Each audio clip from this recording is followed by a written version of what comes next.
Ai.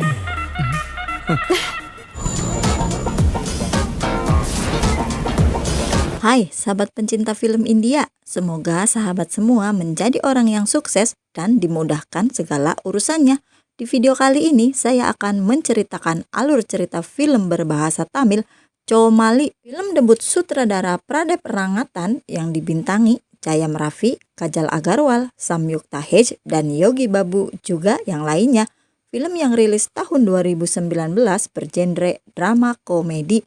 Kenapa film ini blockbuster? Mari kita bedah alur ceritanya. Film ini berkisah tentang Raffi, seorang pemuda yang mengalami kecelakaan yang harus koma selama 16 tahun dan dia harus menjalani hidup yang serba baru untuk menguak kasus yang dialaminya 16 tahun yang lalu. Di awal film terlihat seorang ayah yang mendaftarkan putranya ke sekolah, lalu mereka pun pulang. Ia adalah ayah Raffi dan Raffi kecil. Sesampainya di rumah, ayah Raffi memberikan hadiah sebuah patung dewa pada Raffi. Raffi memiliki seorang adik perempuan bernama Divya dan seorang ibu yang sangat menyayanginya. Raffi tumbuh menjadi seorang pemuda yang tampan dan ceria. Raffi memiliki teman seperjuangan bernama Mani. Raffi menyukai teman sekolahnya bernama Nikita. Raffi pun mulai mencari tahu segalanya tentang Nikita, termasuk nomor telepon dan alamat Nikita. Hari berganti hari, Raffi makin tergila-gila dengan Nikita. Mereka adalah teman satu kelas. Pada suatu hari, Mani menceritakan leluconnya di kelas dan membuat semua orang tertawa dengan lelucon Mani, termasuk Nikita dan semua guru di situ. Di sekolah, Raffi selalu ingin mengungkapkan cintanya pada Nikita. Tapi Raffi tidak bisa karena Raffi selalu gugup bila berhadapan dengan Nikita. Pada suatu acara di sekolah, Raffi membawa patung dewa pemberian ayahnya ke sekolah dan memperlihatkannya pada Mani dengan tujuan patung itu akan diberikan kepada Nikita sebagai ungkapan cintanya. Nikita yang membawa kamera meminta semua murid untuk foto bersama. Di lain tempat, di sebuah warung dekat sekolah Raffi milik seorang janda bernama Mbak Suketi. Ada 3 orang pencinta Mbak Suketi merencanakan pembunuhan seorang pria bernama Gajah. Gajah adalah pria berotak kotor yang menyukai Suketi. Cerita pun kembali ke sekolah. Raffi bercerita pada Mani kalau Raffi akan mengungkapkan cintanya besok tepat tanggal 31 Desember. Karena Raffi berpikir kalau tahun baru nanti dia sudah punya kekasih. Keesokan harinya Raffi menunggu Nikita pulang sekolah dengan maksud hendak mengungkapkan cintanya. Raffi menunggu Nikita di belakang warung Mbak Suketi. Sementara itu di warung sudah ada jaga yang memperhatikan Mbak Suketi dengan pikiran kotornya. Di luar ada 3 orang pecinta Mbak Suketi sudah memperhatikan jaga dan bersiap akan melakukan rencana mereka. Di belakang warung, Raffi dan Nikita bertemu. Raffi menghadiahkan Nikita patung dewa pemberian ayahnya. Di dalam warung, 3 orang pecinta Mbak Suketi mulai melakukan rencana mereka untuk membunuh Jaga. Pada awalnya, Jaga terlihat sangat gagah. Karena kalah jumlah tanpa sengaja, Jaga pun tewas. Dan ketiga orang itu sambil tergesa-gesa membawa semua barang bukti di tempat kejadian. Warga yang mendengar perkelahian mereka mulai berdatangan. Di belakang warung, Raffi mengungkapkan cintanya pada Nikita. Di saat Nikita hendak mengungkapkan cintanya kembali pada Raffi, tiba-tiba 3 orang pecinta Mbak Suketi membobol bilik warung dan menyandra Nikita. Karena sudah banyak warga yang berdatangan, 3 orang itu pun panik dan mengancam Nikita dengan patung. Ketiga orang itu kabur membawa patung Raffi dan Nikita pun terjatuh. Di saat Raffi hendak menolong Nikita, tiba-tiba sebuah mobil truk menabrak Raffi.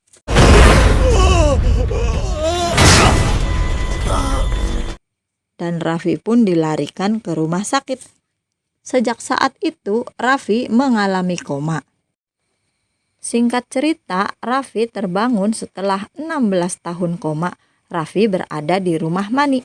Raffi yang terbangun dari komanya merasa kaget dan aneh melihat dirinya sudah tua di cermin. Raffi pun menjadi semakin aneh dengan handphone dan anak-anak kecil di dekatnya. Dari luar kamar ada seorang perempuan berlari dengan menggunakan kalung pernikahan.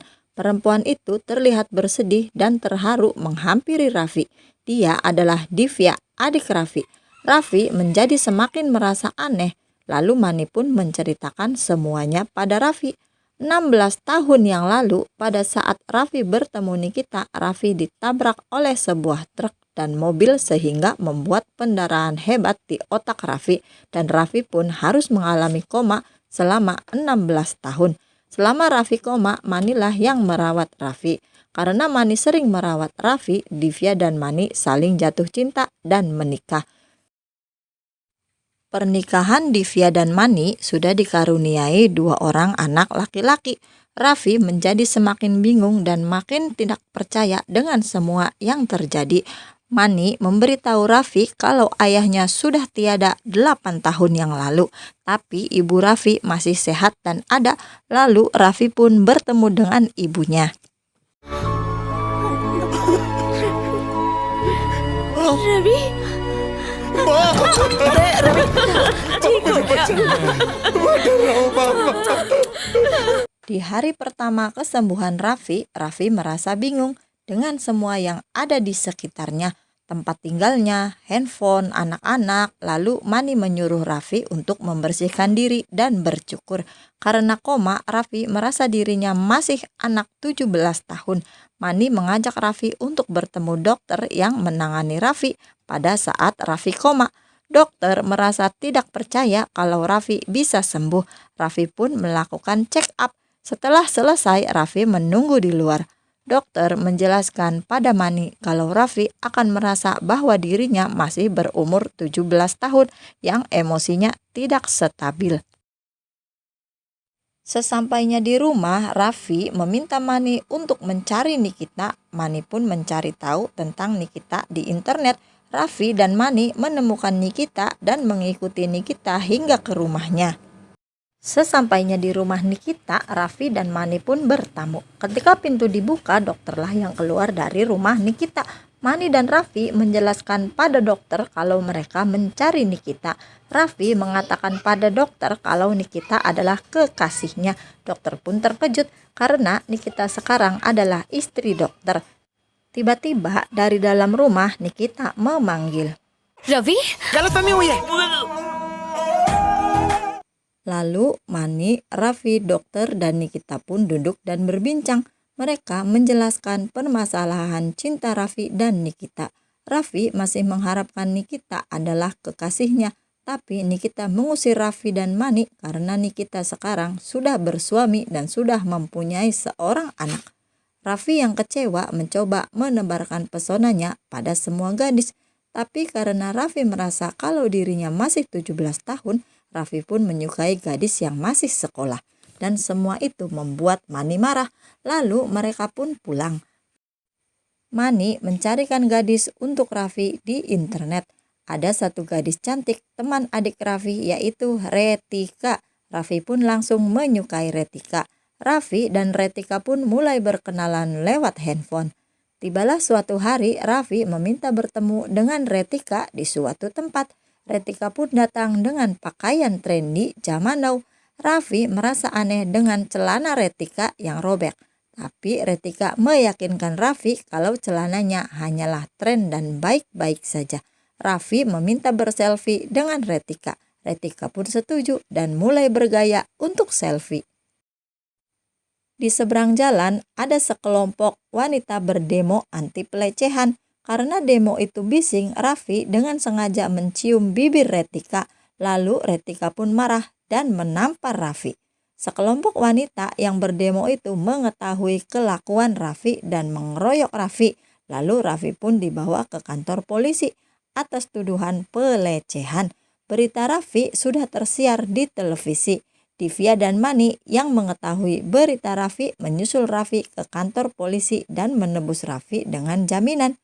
Sesampainya di rumah, Divya meluapkan kekesalannya pada Raffi kalau Divya dan keluarga sudah menghabiskan banyak biaya untuk kesembuhan Raffi. Bagi dirinya, Divya, Raffi hanya bisa menyusahkannya saja. Lalu keesokan harinya Raffi mulai mencari pekerjaan. Karena Raffi merasa dirinya 17 tahun, semua pekerjaan tidak cocok untuknya. Raffi pun kembali ke rumah. Divya menawarkan Raffi sebuah pekerjaan sebagai penjaga di sebuah museum tempat temannya bekerja. Lalu Raffi pun menyetujuinya. Ternyata manajer museum tersebut adalah Retika. Raffi mencoba menunjukkan hasil goresan tangannya pada Retika, tapi Retika dengan tegas menolaknya dengan alasan kalau goresan tangan Raffi tidak memiliki karya seni. Retika sudah mengetahui apa yang dialami tentang Raffi dan komanya karena Divya sudah menjelaskan semuanya kepada Retika dan Retika pun merasa iba kepada Raffi. Tiba-tiba alarm keamanan berbunyi. Raffi menyuruh Retika untuk menelpon polisi dan Raffi pun memeriksa ke dalam museum. Ada 2 orang pencuri yang sedang mencuri di museum tersebut. Lalu Raffi pun mencoba menggagalkan pencurian tersebut dan terlibat baku hantam dengan pencuri tersebut. Singkat cerita, polisi pun datang dan menangkap pencuri tersebut. Retika dan polisi berterima kasih pada Raffi karena telah menggagalkan pencurian benda paling berharga di museum tersebut. Pada saat benda itu diperlihatkan, Raffi pun mengaku kalau benda itu miliknya dan hendak mengambilnya. Tapi semua polisi menahan Raffi. Ternyata benda paling berharga itu adalah patung dewa pemberian ayah Raffi dulu. Cerita pun beralih ke rumah Mani. Divya dan Raffi juga Retika mencoba menjelaskan tentang patung tersebut. Patung tersebut adalah peninggalan seorang raja yang diwariskan turun-temurun ke keturunannya. Ibu Raffi tidak mengetahui kalau patung itu adalah warisan raja yang diwariskan untuk ayah Raffi. Retika mencoba bertanya kepada Raffi kenapa Raffi bisa kehilangan patung tersebut. Tapi Raffi merasa malu menceritakannya pada Retika dan ingin mengetahui siapa yang memiliki patung tersebut sekarang. Lalu Retika pun menunjukkannya pada Raffi. Pemilik patung tersebut sekarang adalah seorang politisi ternama bernama Dharma Raj. Dharma Raj sudah tersandung kasus korupsi dan dipenjara. Tapi Dharma Raj sudah bebas 1 bulan yang lalu. Bukan hanya kasus korupsi, Dharma Raj juga tersandung banyak kasus, termasuk kasus pembunuhan dan penculikan. Untuk pencitraan Dharma Raj akan memberikan patung tersebut pada negara. Ternyata Dharma Raj adalah otak dari pembunuhan gajah yang mengakibatkan Raffi koma 16 tahun yang lalu. Raffi, Mani, dan Retika mencari cara bagaimana caranya agar Raffi bisa mengambil kembali patung tersebut. Lalu Retika pun punya ide. Retika menyuruh Raffi mendatangi Dharma Raj dan meminta patung tersebut. Lalu Retika memakaikan kamera rahasia pada pakaian Raffi untuk merekam semua pembicaraan Raffi dan Dharma Raj. Retika memesan kamera tersebut di toko online dan akan datang 4 hari kemudian. Lalu Raffi dan Mani pun pulang. Raffi merasa tidak sabar dan bosan menunggu 4 hari lagi sampai kamera itu datang. Lalu Raffi mengajak anak Mani miskin untuk bermain di luar.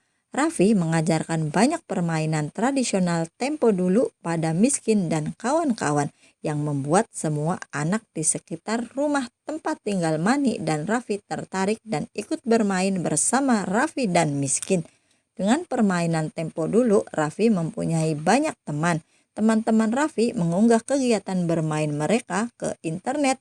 Raffi dan kegiatannya menjadi viral di internet. Permainan Raffi membuat miskin menjadi anak yang ceria dan bergaul. Semua orang di sekitar rumah Raffi sangat menyukai Raffi. Dengan adanya Raffi, suasana tempat tinggal mereka menjadi ramai dan ceria. Tibalah hari kamera rahasia itu tiba. Lalu kamera tersebut dipasang pada badan Raffi melalui kancing bajunya. Lalu Raffi dan Mani pergi untuk menemui Dharma Raj. Retika dan ahli IT menunggu Raffi di mobil dan menayangkan rekaman kamera Raffi secara langsung agar semua orang bisa melihat siaran langsung tersebut.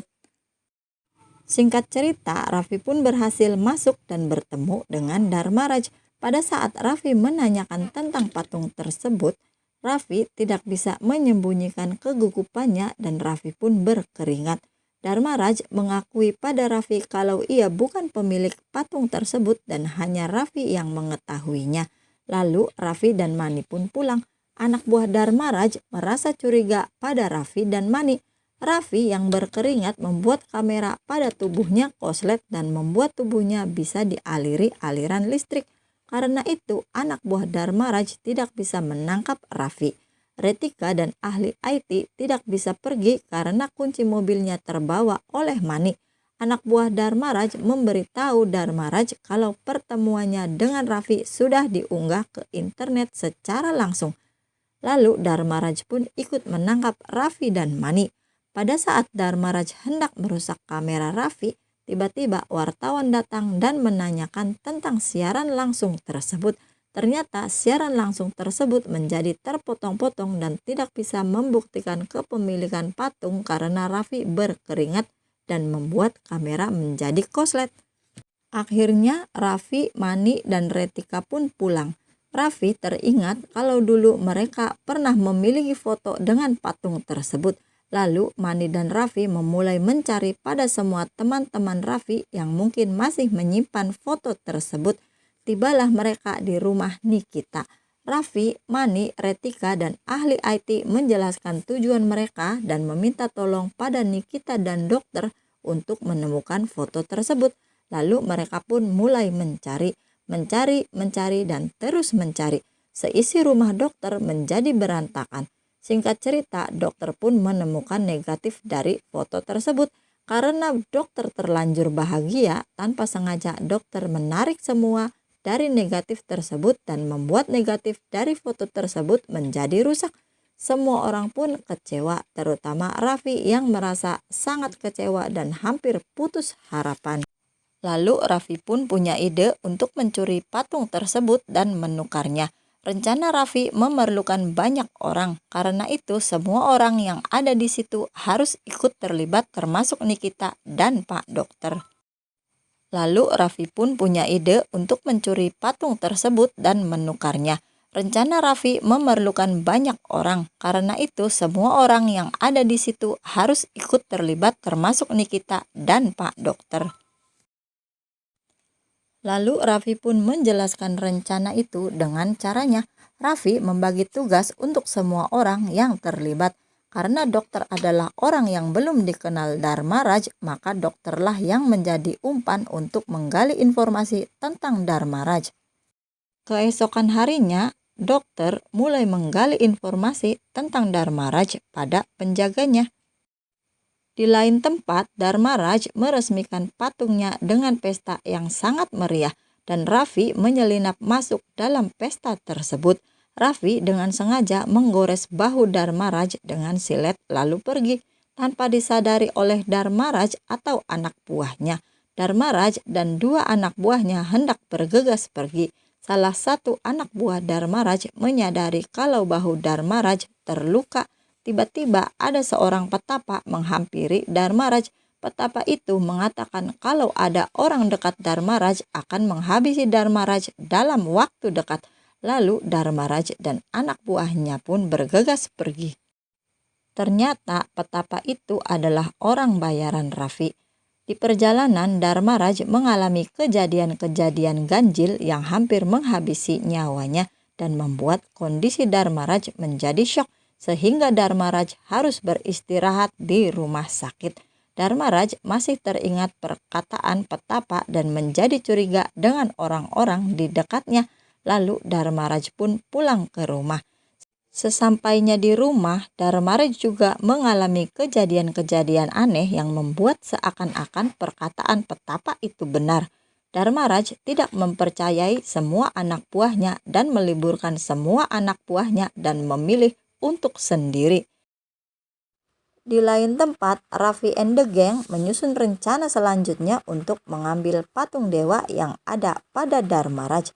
Karena Dharmaraj sudah meliburkan semua anak buahnya, maka rumah Dharmaraj otomatis kosong. Pada saat Dharmaraj pergi, Raffi mengumpan dokter untuk mengecoh penjaga rumah Dharmaraj agar tidak kembali. Lalu Raffi, Mani, dan Nikita bertamu ke rumah Dharmaraj mengaku sebagai kerabat Dharmaraj, dan yang menyambut mereka adalah istri Dharmaraj yang sedang hamil tua. Raffi pernah mengenali istri Dharmaraj saat ia check up di rumah sakit dulu.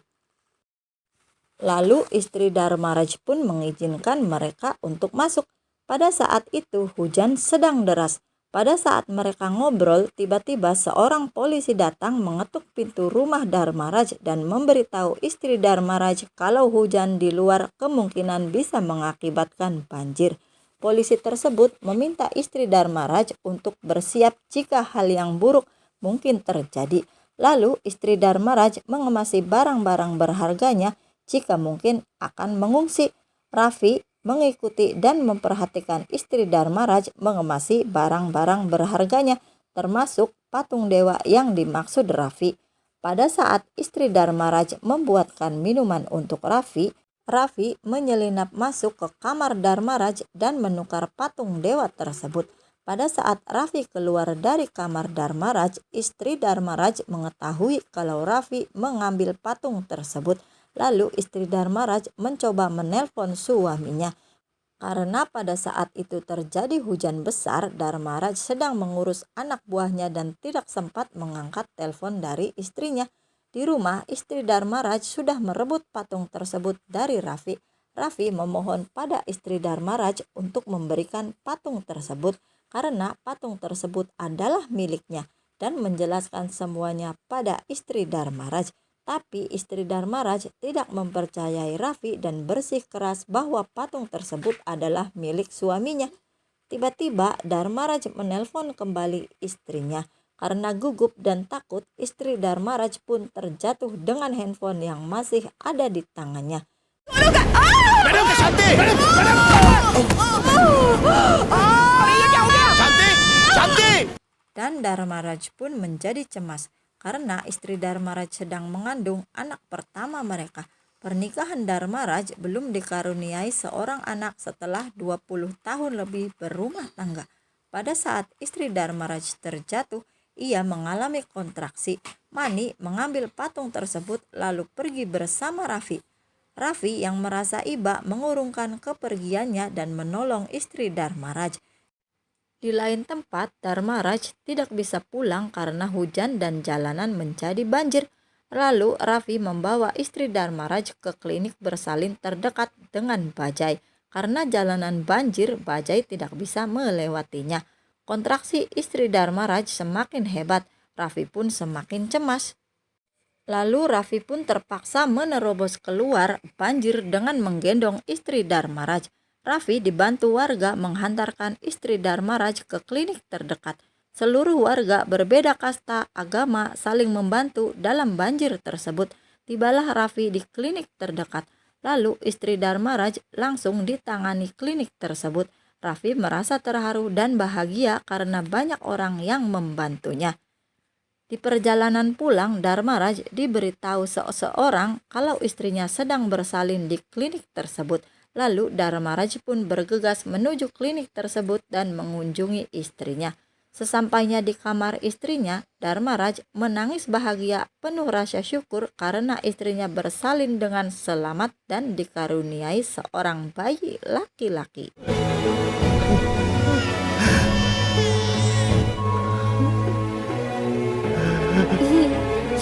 Lalu Dharmaraj pun menggendong bayinya dan bertanya siapa yang membawa istrinya untuk bersalin. Dengan haru, istri Dharmaraj menceritakan perjalanan bersalinnya. Raffi mendatangi kamar istri Dharmaraj dengan membawa bil bersalin. Raffi kira Dharmaraj akan memarahinya. Tapi dengan haru, istri Dharmaraj mengisyaratkan perdamaian pada suaminya. Lalu Dharmaraj pun mengambil bil tersebut dan mengucapkan terima kasih pada Raffi. बहुत-बहुत धन्यवाद